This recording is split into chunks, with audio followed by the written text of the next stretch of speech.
Status updates. The 7.2.6 transmission. I don't know what title I'm gonna choose. We're gonna see. We're gonna find out. Today it's Tuesday, May 3rd, 2022. Okay, it's a holidays here. Nobody's here at the garage. That's why it's so quiet, so nice, peacefully. I came because I was busy. You're gonna tell me when you're not busy, right? Yeah. Forget about that. Some people they're asking, are you are using 236.15 on a 7.2.6? Almost a decade now. 10 years almost now. The E55s with a stage 3 supercharger, with a 2.9 liter supercharger, and a Kliman camshafts, and short tube headers, and full methanol, with a 56mm supercharger pulley, I'm always using this oil. Years now, not recently. I'm talking about at least almost a decade. Almost 10 years I'm using this oil. On a G55 that I put also smaller pulley 3-4 years ago, 4 or 5 years ago, I don't remember when, same thing. On the C55 outside, before we converted to the 113K engine, and while we have the previous engine, the 113 natural aspirated, it's running on the 134 FE, the blue color transmission fluid. Then when we swap the engine and we put the 113K engine, again, I continue using the same oil, 134 FE. I'm talking about this oil, by the way. This one. Okay. So, if you see the official report, not the report, the announcement, what they did, I can't find it. I found it before. It was back in 2010, and I had it on a PDF. I changed the mobile, and now I cannot find it anymore. They're saying that time that it's okay to use this fluid, and also that it's not hurting the electrical components inside the transmission on the 7.2.6 and 0.9. So, again, I have used it at least, right now I can think at least 10 cars, okay? But I'm sure that I have used this one on the 7.2.6 transmissions more than 50 cars. All of them AMG. I'm not talking about non-AMG, I'm talking about AMG, alright?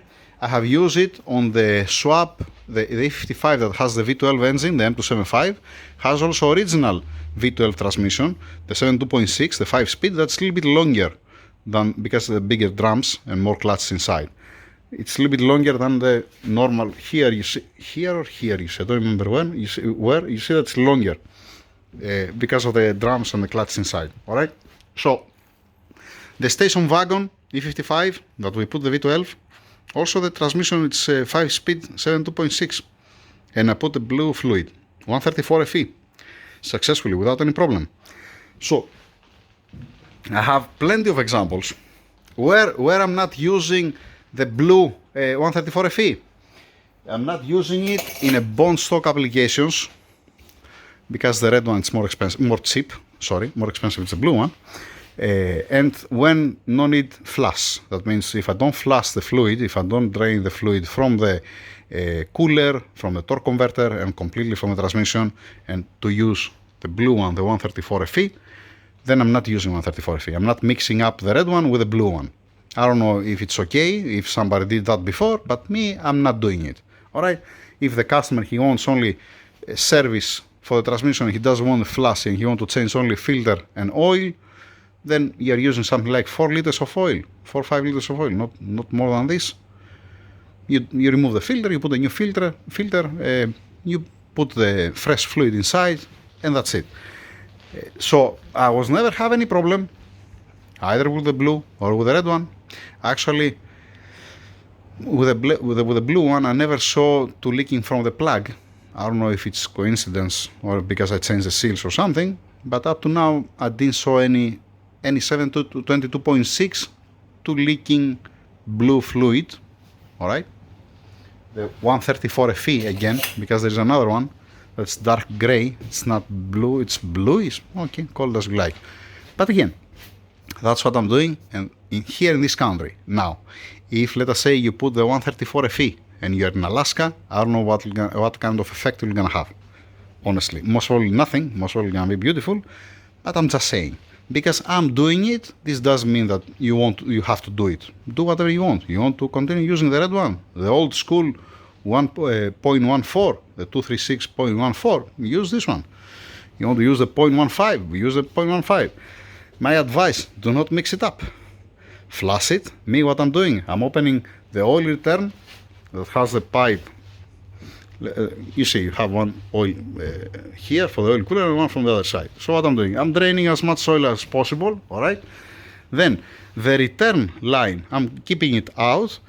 Have somebody inside of the car starting the car. When I see the blue fluid, we are turning off the car. We are adding again fluid to don't run out of fluid, the oil pan of the transmission.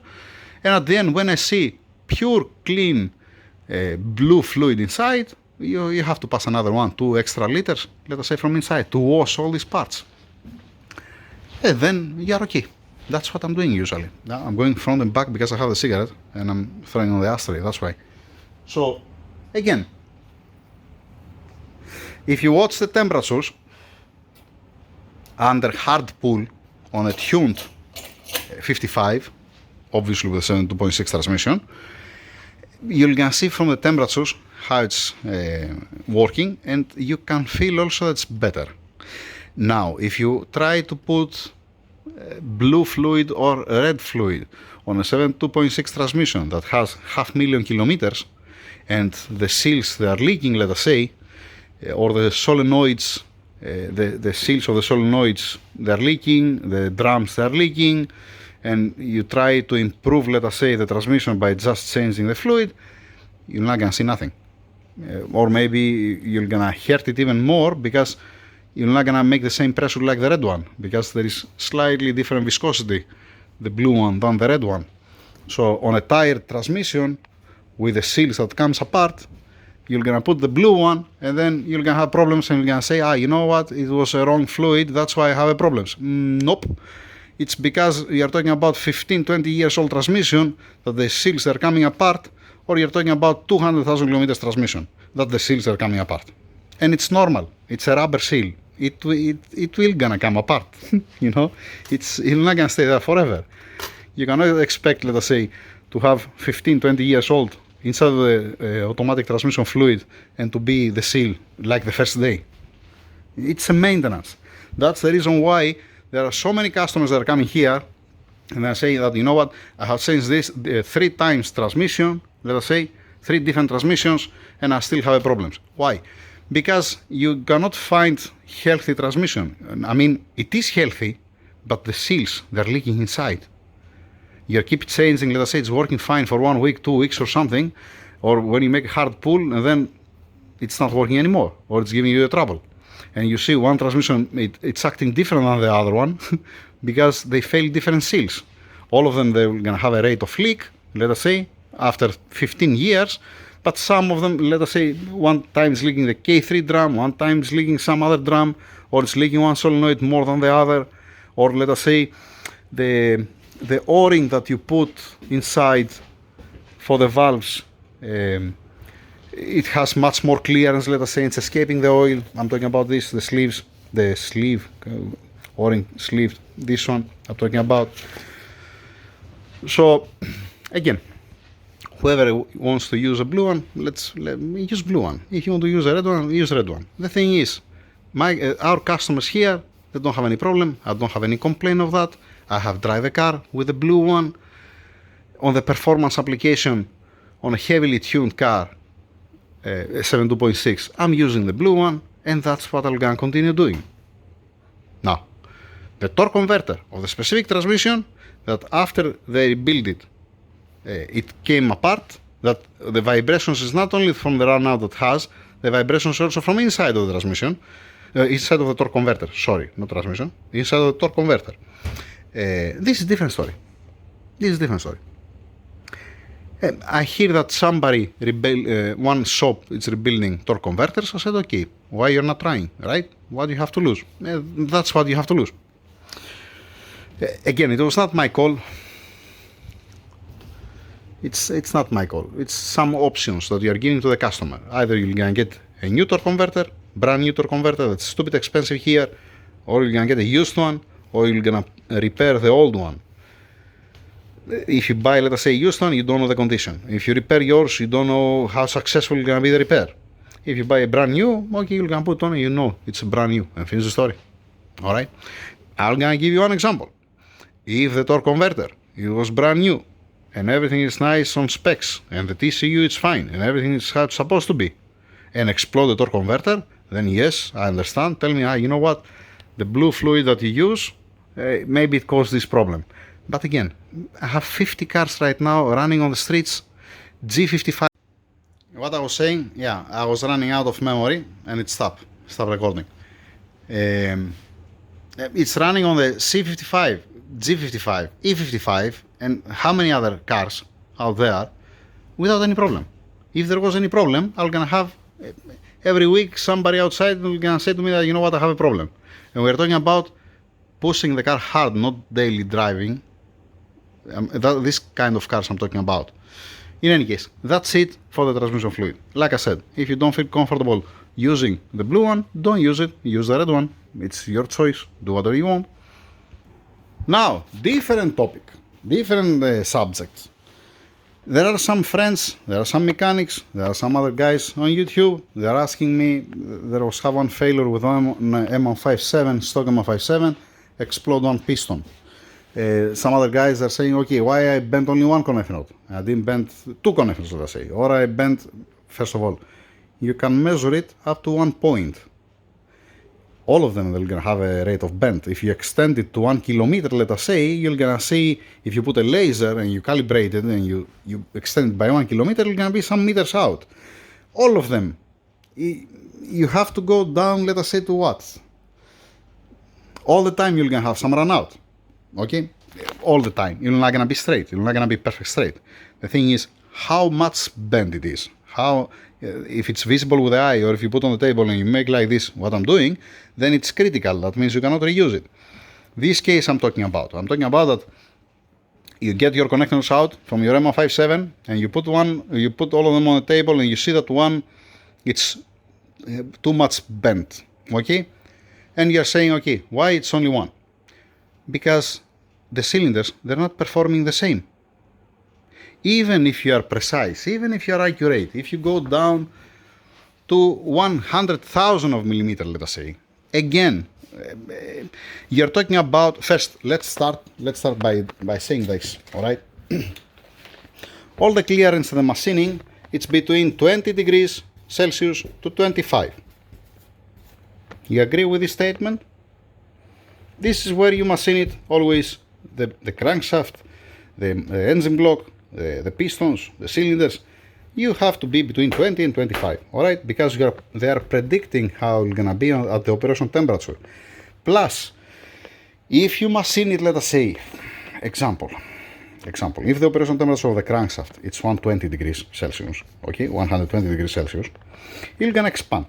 And then you machine, let us say, the crankshaft at 120 degrees and the block on the same one, for example, or the piston to cylinder wall clearance, the same thing. What is gonna happen? When the engine is gonna be at room temperature, it's gonna be seized, it's gonna be locked, you're not gonna be able to spin. Because different when they're gonna be expanded everything, and different when you're gonna be in room temperature. So this is not the ideal, if you like, for a daily use car, for a mass production engine, right? So you are saying that let's find somewhere in the middle and let's machine it at 20 to 25 degrees temperature and see if how it's gonna work. And you fix one engine and it's working fine. What's the point? When you're bone stock, you have a margin point, let us say that, you know what, it has to be something really wrong to fail. And the ECU is gonna protect you because there is a fail safe.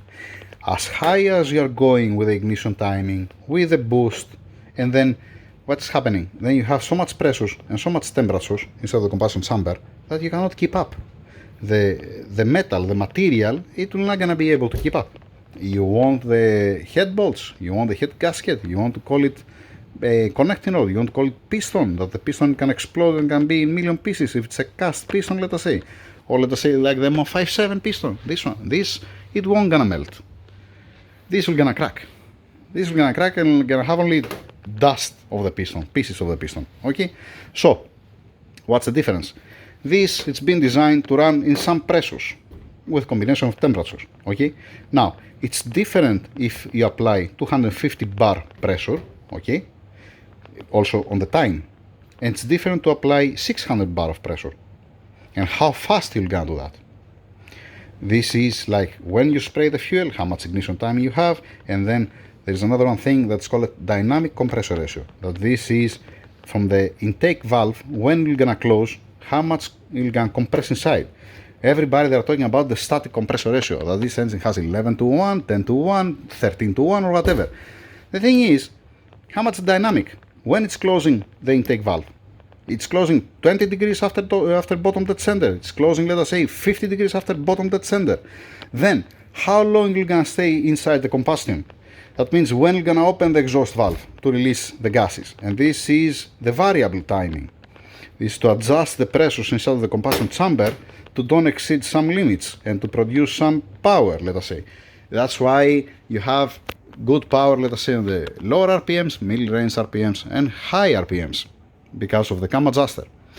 Some people they're saying, if you lock the cam adjusters, you're gonna get more power. What's happening? Usually, the cam adjusters, they're not maximizing. They're not reaching on the limit. By locking it, okay, if you lock it full advanced, let us say the intake, and full retard the exhaust, then you're gonna have very good low RPMs power. If you go other way around, you're gonna have it, let us say, mostly higher. So it depends what headers you have. It depends if you have a colder intake. It depends the ignition timing. You can get more power, but what you're doing, you're shifting from the low to the high. Low and middle range, you are dead. Middle and high, you are more aggressive, if you like. You make more power. And you get, let us say, it's not like you get 10 horsepower from here and you put it here, or you get, let us say, 20 newton meters of torque from here and you put it here. It's sometimes it's giving you even more, all right? Especially on a turbocharger application, especially on direct injection. But again, it's not solution because you're going back. You're going backwards. That means you're in 2022 and you're ending up to be back in 80s. That you didn't have a cam adjuster. The smart thing will be to adjust the cam adjuster to work with your setup. With the back pressure that you have, if you modify, let us say, the valves, the cut on the seat of the valve, let us say, or if you change the camshafts, you have to see the big picture, not just locking the camshaft in the steady position. There is an option, that one, but it's not the right, if you ask me. Now, back to the point. You are exploding one piston, only one out of 8. Why is that? Why? Because the piston to cylinder hole, let us say, on the specific cylinder, it was a little bit more tight. So it didn't have the same blow-by rate. Or because the piston ring, the gap of the piston ring, it was in the ideal position to get the maximum pressure, to keep the maximum pressure inside the combustion chamber. And again, didn't have blow-by. Or expand the piston, because this piston, let us say, it was running much more hard. It was producing much more power than the other pistons, than the other cylinders. This one, it warm ups more, so expand more and has better sealing on the cylinder, and it cannot get more pressure, but it will gonna hold more the pressure. I don't know if I can give you to understand this with a correct way. I don't know if you understand what I'm saying. And again, when you're going more high, somebody said to me before, okay, from the factory they're running lambda 1, 1 volt, that means 14.7 to 1 stoichiometric, okay, and they have 1 bar of boost, but 5-6 degrees. At 5-6 degrees ignition timing, in 1 bar of boost, that means absolute 2 bar of boost, 1 atmospheric pressure and another one that you are applying, that means 30 psi, example. So, at this condition, the pressure inside of the combustion chamber, it's okay. It can hold this pressure. It doesn't have any problem. It doesn't have any failure. Now, when you're going a 2 bar of boost, all right, that means 3 bar absolute. You're going 2 bar of boost with a lambda 1. You're gonna spray more fuel inside because you're gonna have more inside the combustion chamber. You're gonna maintain again 14.7 to 1. But what's happening? The explosion inside, the gases, you're gonna be much more, not sharp, much more hard, much more pressure, much more sudden pressure, let us say. It's like I'm getting one Coca-Cola can, all right, and I'm putting 14.7 to 1 air-fuel ratio inside. Okay, I'm putting one part of fuel and 14.7 parts of air inside of the Coca-Cola can, all right? And I lit up. I'm lighting it up. I'm putting it on fire. In 1 atmospheric pressure, in the ambient pressure, how much it is right now. You're gonna make one A explosion, all right? In the other case, you have the same Coca-Cola can, but you have compressed inside 2 atmospheric pressures, okay? And you have put the fuel inside for 2 atmospheric pressures. Or you get, let us say, a big drum, 200 liters drum, and you get also a Coca-Cola can. And you have in one 14.7 to 1, and you have also in the other one 14.7 to 1. Because you have 14.7 to 1 in both of them, this doesn't mean that the big barrel, it won't gonna kill you. It's gonna produce much more pressure. It's gonna be much different explosion than the Coca-Cola can. It's a common sense. So, to the people that they're trying to tune a car at 2 and 3 bar of boost with a Lambda 1, maybe you can do it by playing the ignition timing, but I don't think so you're gonna make a progress. I don't think so that you're gonna be able to make a power. That's what I believe. Maybe I might be wrong. I'm not a tuner. I'm talking about out of experience. That's what I have to say. Do not consider that, you know what, all the cylinders, they're firing the same. It's not. It's by far, no, even if you go down to 1,000 millimeter, you're not gonna be so accurate. Not in this world, at least. Through the computer, you can do that, because the computer is gonna be exactly the same in all of them, but not in real life. Then you have to think about the other thing. Even if you are, let us say, same grams, same clearance by 100,000 of millimeter, let's say, you're going down to, you put 100, 0, let us say, to 1, and you are precise. And you are, let us say, on the, not on the room temperature, or at the operation temperature that's running these materials. Okay, fine. Let me show you something now. You have the turbochargers, all right? And you have one engine that you fix everything, you know, and you have to, you need a boiler to warm up the engine oil, and you need a boiler to warm up the coolant to reach at operation temperature to be able to start the engine. And everything is nice and precise inside. But what kind of flow you have, what kind of back pressure and flow you have with a turbo setup like this? What's happening on the last cylinder? What's happening on the first cylinder? How much hot is coming here? What restriction has here? What restriction has here? How much the temperature is here? How much the temperature is here? You get my point? This is one. Even if you watch the cylinder head on the first cylinders, it has an offset. It's not like the, let us say, the second, the third, and the fourth cylinder. Okay? This is one thing. Okay? Second thing, the intake manifold. You have the intake manifold. That the turbochargers they are blowing here, it has to pass through the intercooler. Everything fine up to now, alright? Then they have to make this 180 degrees to return back again here, and then from here it start distributing the airflow in each cylinder, alright? So what you see from the design here, okay, you have this one, it's common to equalize the pressure, obviously, it's not separate like the M177 example. Even the M177, if you see the intake manifold, it's not the ideal. But what you see it comes here. Naturally, it comes on the first cylinders, and on the last cylinders, it's a little bit more stiff, let us say. It makes 90 degrees to come down here. That means here has different flow, here it has different flow, here and here. If it makes sense what I'm saying. The first cylinders, they have much better flow, let us say. And if you like, you're gonna run a little bit more hard than the last one. But you have something that's called a ECU. And it's very fast, and it's very smart. So he can compensate for all this. He can compensate for the flow that has in each cylinder, because it has 4 NOx sensors. Sorry, not 2, 4, the M157. So he hear it, he see that something going, it's not right, and he can adjust it and turn off the fan. Again, if you go back in time, if you remove, let us say, this ECU, if you didn't have these ECUs that we have nowadays, it's not gonna be possible to do all these things. It's gonna be impossible. Or you're gonna fix one construction, let us say that to be mechanical, the fail-safe. I don't know how you're gonna do that, but you know, you may be able to do that. But you need another one car, let us say, next to you to make all this mechanical. So, sorry. The other case that you see the explosion piston in one engine that I saw you 1 week, 2 weeks ago, This gentleman, the owner, what he did, he installed turbo upgrade, he put external waste gates, the spring inside was for a 2 bar of boost, but the tune inside of the car, it didn't have a tune. It was have a tune for the factory, from the factory, okay?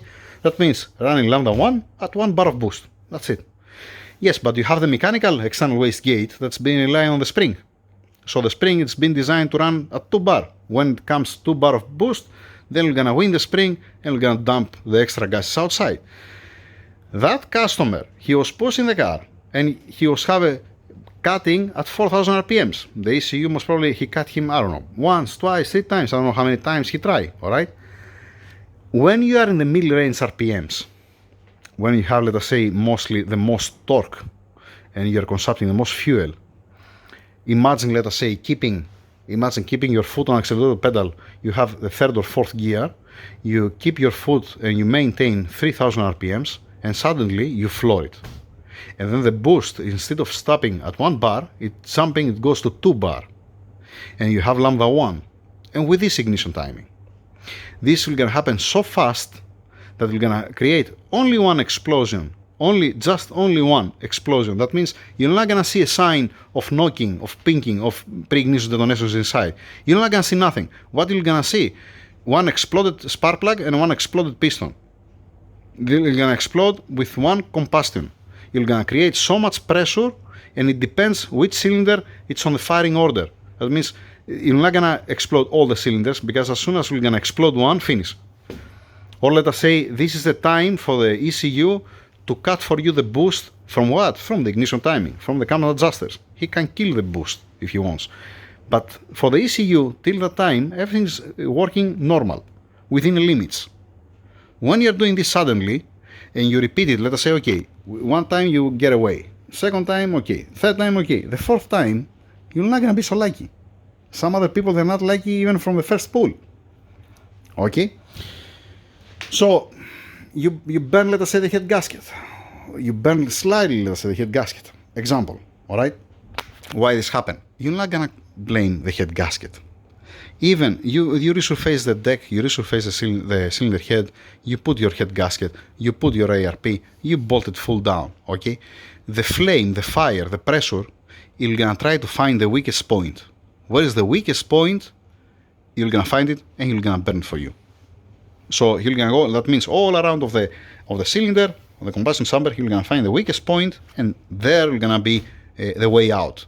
You're gonna tell me, you know what, I machine it by 1,000 millimeter. Very, very small, very nice, let us say. Yeah, there are so many numbers behind. Behind the 1,000 millimeter, there are so many numbers.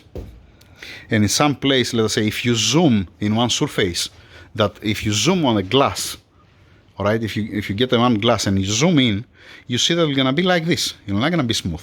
In your eye, when you feel it or when you measure it, you see that it's perfect smooth. When you zoom in, it's like a potato chips. That's what I'm talking about. From one point, it's overkill. You don't have to do it.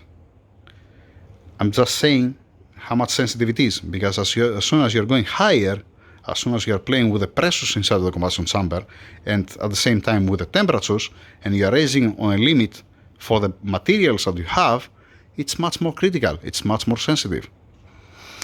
I don't know if it makes sense what I'm saying, or what I'm trying to say. This is an answer to these guys that they're scratching their head, why I broke only one piston or one connector. It can happen. That's the normal. The surprise for me is gonna be to tell me that, you know what, I broke all 8 pistons. This is gonna be surprise, because that means all the pistons are either there was something really wrong from the beginning, either they hit somewhere the pistons and you destroy all the pistons, or somebody managed to fix one engine that it's firing exactly the same, that's producing the same power in all the cylinders, most probably with the same firing order. Okay, that's from me. Thank you very much. It's good time to go home. Yeah, it's good time to go home. Thank you.